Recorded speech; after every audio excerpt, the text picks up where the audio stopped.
Welcome back. In this video, you'll learn how to enable automatic stress test on your Huawei Band 9.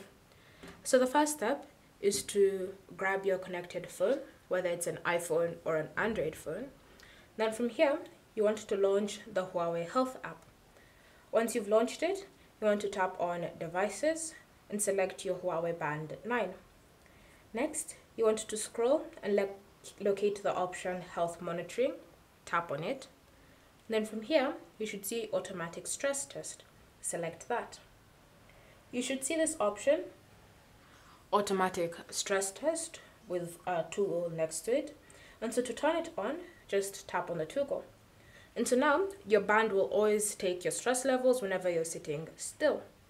Bear in mind that this won't work when you're exercising. So if you want to have your band take your stress levels, ensure that you're sitting still for at least a minute or so that it can get your stress levels measured. So that's how you can enable automatic stress test. Thank you for watching. If you have any questions or comments, leave them down below and we'll get back to you.